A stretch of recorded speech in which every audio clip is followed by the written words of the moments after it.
This is a story about Darlin Creek and a couple other special capital land trust preserves in South Puget Sound.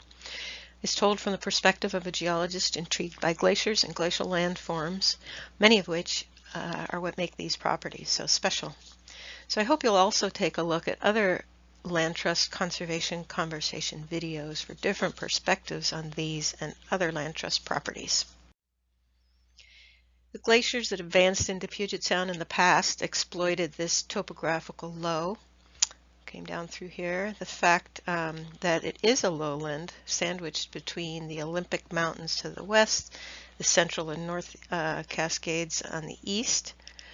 It's a tectonic story that goes back millions of years, but we won't be going back that far.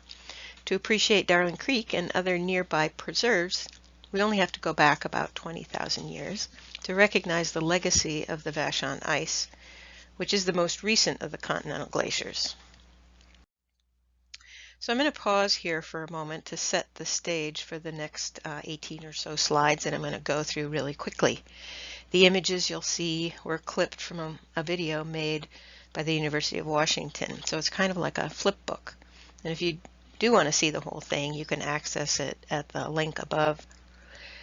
The story it tells is a complicated one of ice inundation, land depression, rebound, changing drainage patterns, changing water levels, freshwater lakes, tidal seawater, and there's a volcanic eruption in there too.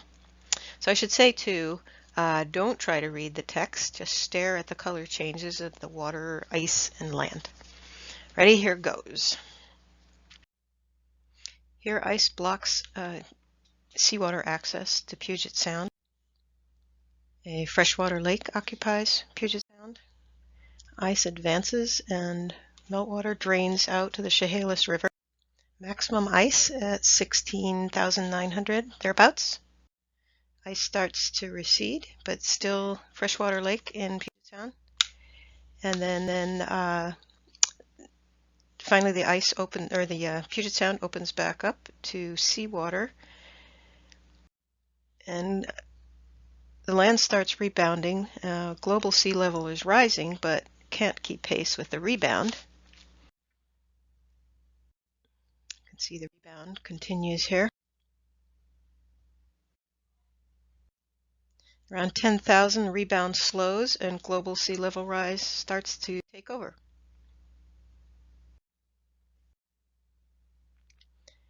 Eruption from Mount Rainier fills the lower valleys.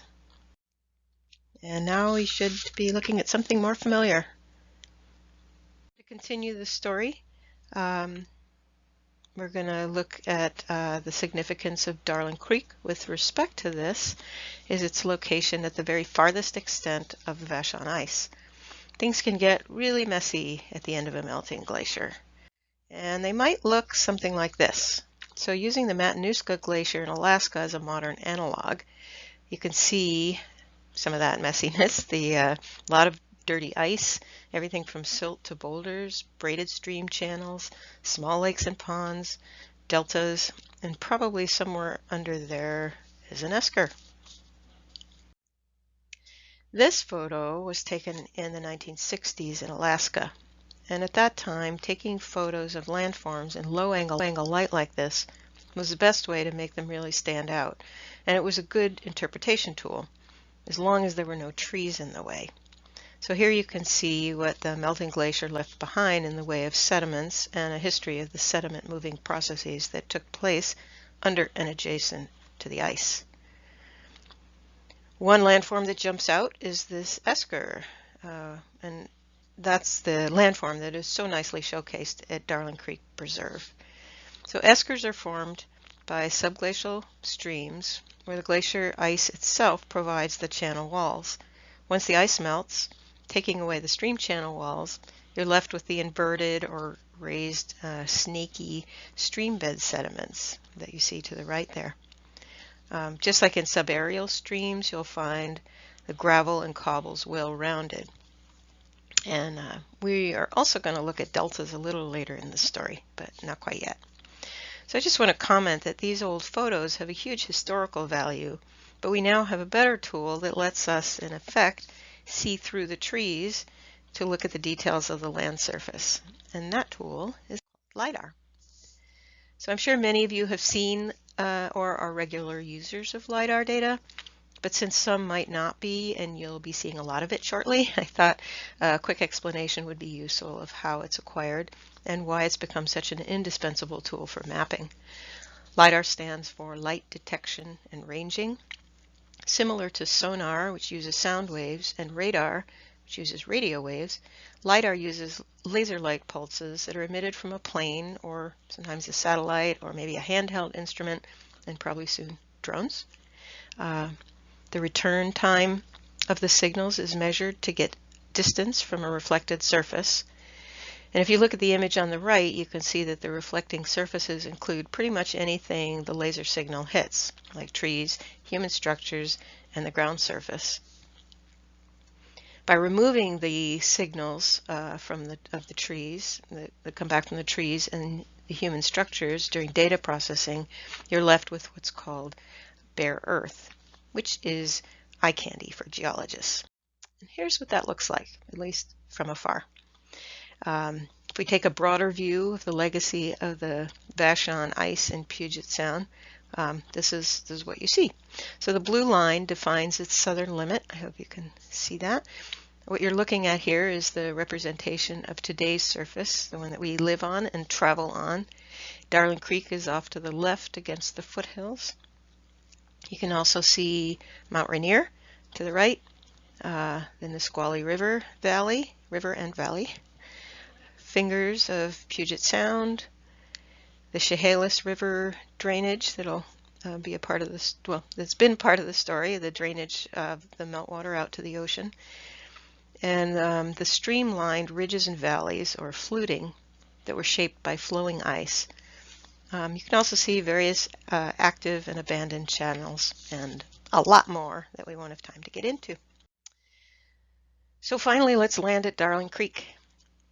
This map might be familiar to those who've walked here, and now you get to see the true value of LiDAR, with the star of the show being the Eskers I've been alluding to.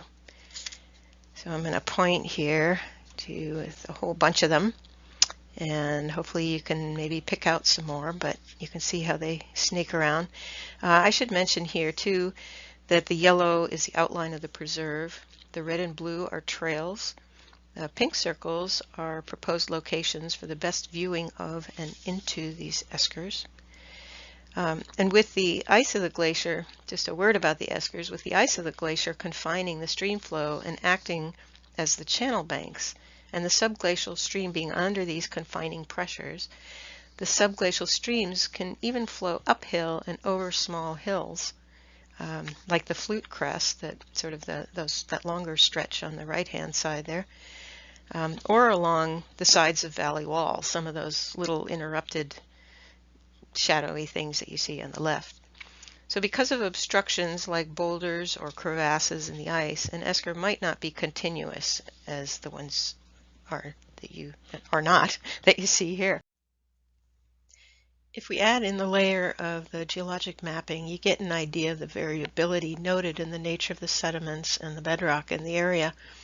The eskers are made up of layered sand and rounded gravels, and they overlie the other glacial units mapped here in gray. I also want to bring to your attention the influence the eskers have, and the other landforms, on the drainage pattern of the surface streams and ponds. Here's what it's like to walk along the narrow crest of one of these eskers, with the steep slopes on either side that drop down to the surrounding ground surface, which is about 30 or more feet lower in elevation. The wetlands you can just barely see on the left of the photo are sandwiched between the esker and the hill slope we saw in the previous LiDAR image. So if we stand at one of those pink circles you saw earlier on the trail map, where an old road cuts through the esker, you get a window into the deposit. And some of you might know this guy, the idea man, Ken Guza.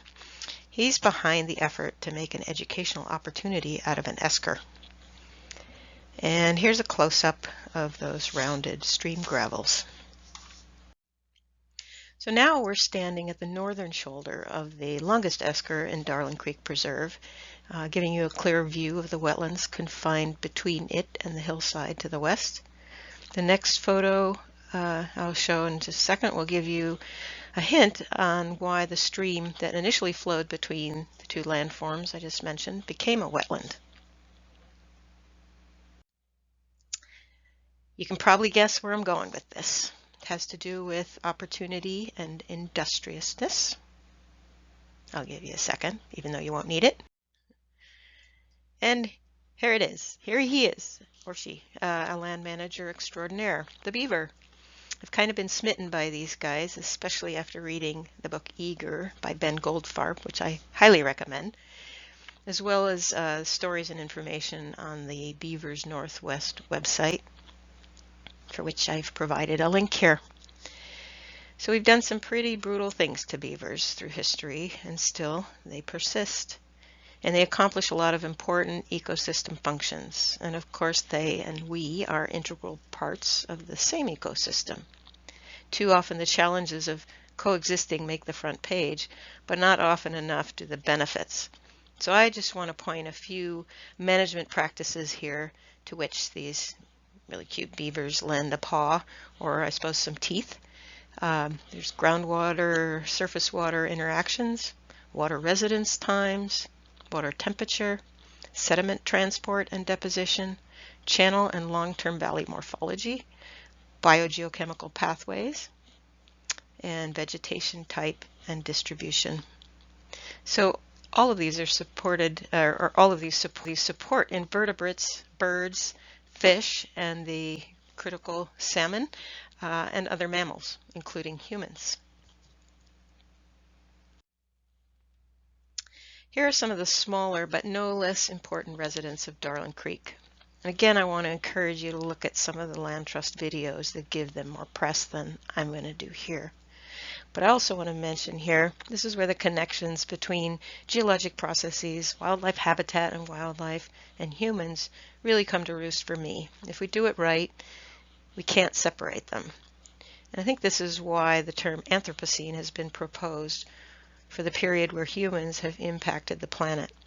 How far back that goes is still in debate. Some suggest back to the agricultural revolution, others suggest the industrial revolution, or maybe the atomic bomb. But either way, it's still an ongoing debate, probably will be for a while. So I'm forever trying to find connections between what I do and the rest of the world. And with my soft spot for glaciers and my growing appreciation for wetlands, I was curious if I could credit the former with setting up conditions for the latter. This is a map showing the variability in the distribution of wetlands on the landscape.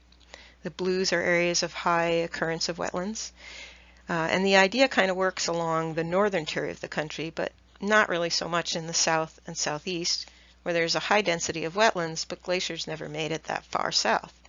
The map in the upper right corner shows the maximum ice extent during the past approximately 2 million years, and that it only reached mid-country.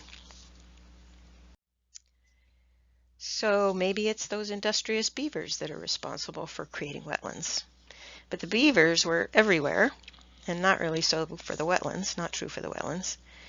Though the beavers were not in Florida, which is mostly wetland. So that relationship didn't really pan out that well either. And just as an aside, apparently there is no evidence of beavers ever having been in Florida. And as the story goes, it has something to do with alligators getting there first.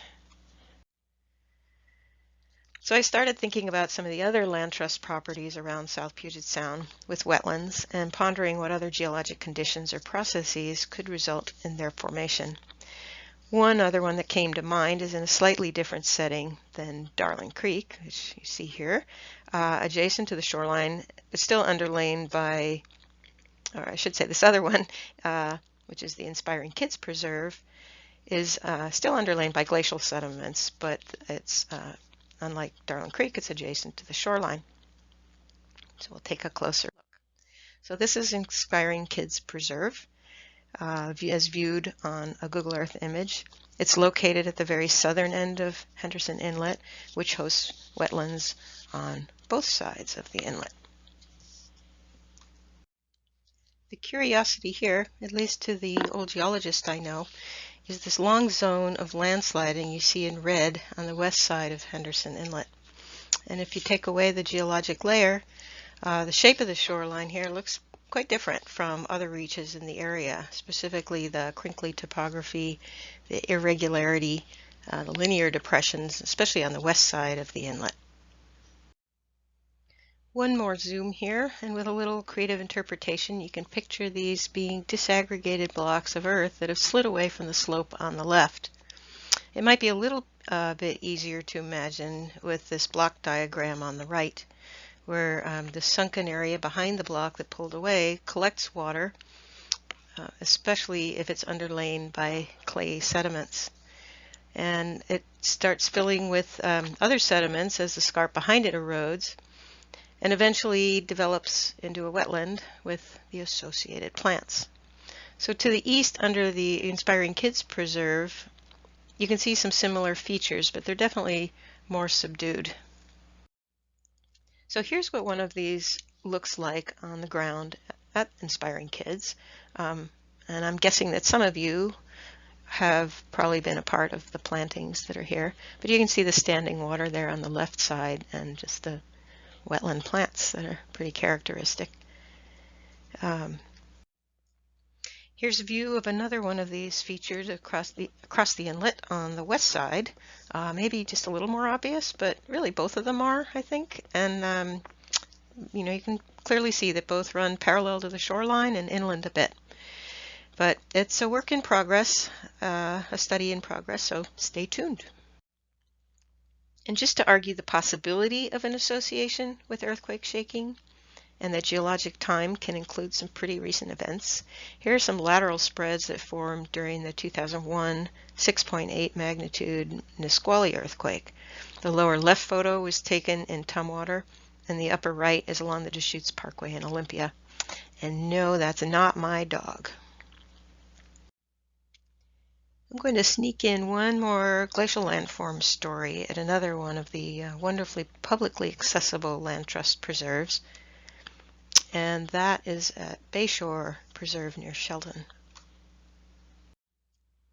So we can zoom in again here to see the curved fluting that reflects a flow pattern at the western edge of the ice sheet as it was bending around the southern end of the Olympic Mountains.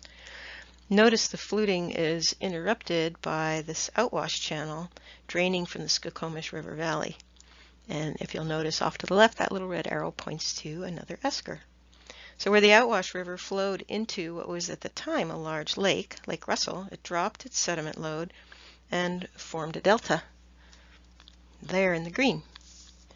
So at some point, because of the fluctuating land and water levels relative to each other, the outwash plain and the delta surface became exposed, and Johns Creek, draining off the outwash plain towards the south, incised into the delta sediments, forming a new, younger, smaller delta out in front of the old one. And that's where Bayshore is located. Here's another animation that will hopefully help make sense, a little more sense of how the two different age deltas likely formed. So again, you have the outwash flowing into a large lake, and meanwhile ice is melting northward. So as the ice melts northward, the land is rebounding and lake level is dropping, and the an outwash is slowing down, and so you get the smaller stream, Johns Creek, coming off the top of the now exposed delta and sizing into it and building this smaller delta at the foot. Turns out it's a great place for a golf course and an even better place for Bayshore Preserve. Here we are one step closer in on the zoom on this LiDAR image, and you can see the tidal inlets here by the arrows that were created as part of the restoration design. From from the parking lot, if you look across Highway 3, the parking lot of the preserve, you can look across And you can see the older delta, which has been mined for road and other construction projects.